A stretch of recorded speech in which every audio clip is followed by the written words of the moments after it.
Okay, let's talk about another product that's available that actually I've seen people get some decent results, and these are whitening pens. And the whitening pens use the same gel, the carbamide peroxide, and they're just kind of painted onto the teeth.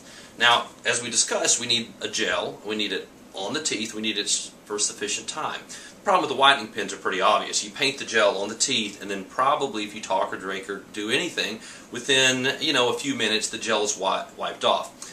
I have seen the whitening pens work really well in one situation.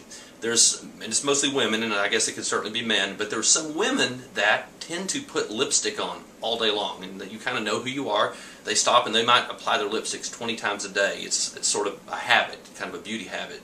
I've also seen these same type of women will stop and use the Zoom pen, and they'll apply it 10, 15, 20 times a day, and that actually can yield pretty good results. I have seen patients get really good results from this slight neurosis of applying the pen to their teeth several times a day. That will yield okay results, and it's something that a lot of these women do all the time. They carry it with them all the time, and it's something they do almost on a daily basis. But that can yield good results, and we've seen good results from it.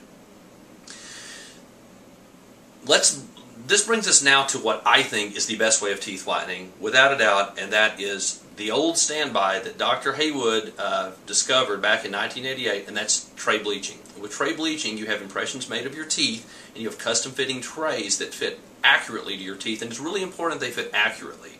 If the trays don't fit well, you won't get as good of results.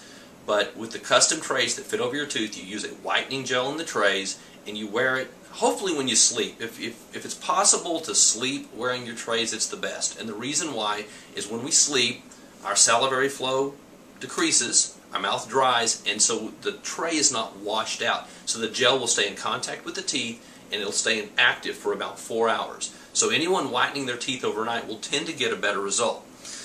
Now, some people can't tolerate the trays. They can't sleep in them for whatever reason. If they wear the trays at least an hour a day, they will get decent results. Not as good a results as sleeping overnight, but they will get decent results. And once again, it's a matter of time. Whether they have to wear the trays, an hour a day for 14, 15, 16 days instead of sleeping overnight for 10 days. For most people, using the whitening tray, anywhere from 10 to 14 days, it's going to get them really nice, adequate results. The results vary based on person to person, but after 14 days or so, those are about the maximum results you're going to achieve.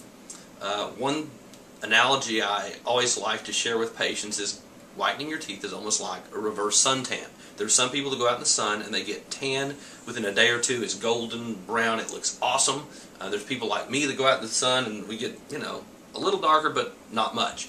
Some people are the same way with teeth whitening. No matter what they use, they would get excellent results, and those results would come on really, really quickly. Other people have to struggle a little bit to get the results that they want to get, but everyone that uses teeth whitening, especially with tray bleaching, will see better results.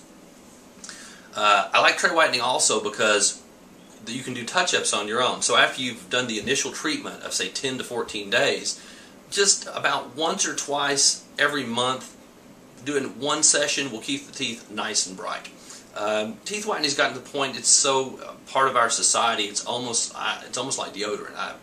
Patients whiten their teeth. Patients who whiten their teeth will tend to whiten their teeth once they've done the initial treatment 1 or 2 days every month, and it'll keep them nice and bright. And that will work. That keeps the teeth really nice and white. That way you don't have to go back to a dental office again. You don't have to mess with strips that move around your mouth. It's by far the best way to do it. Now, I did mention that the tray fit is very important. The best way to get the tray done is just have a dentist take an impression and have them make accurate trays. The trays will last a long, long time. You can use them for literally years and years and years and years. Once the trays start fitting badly, you should get new trays made, because once again, the fit of the tray really, really helps as far as the whiteness of the teeth.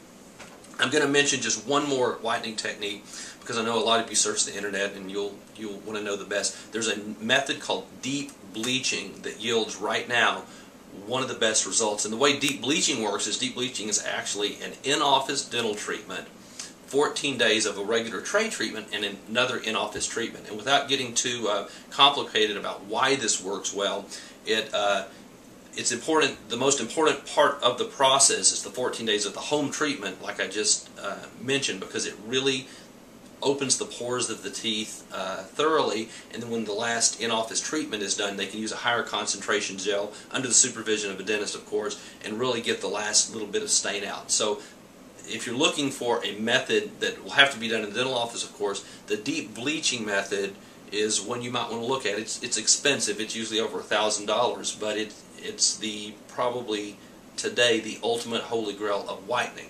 For most people, you won't need it. For most people, traditional tray bleaching with a gel like Ultra White will work very, very well, and you'll get excellent results.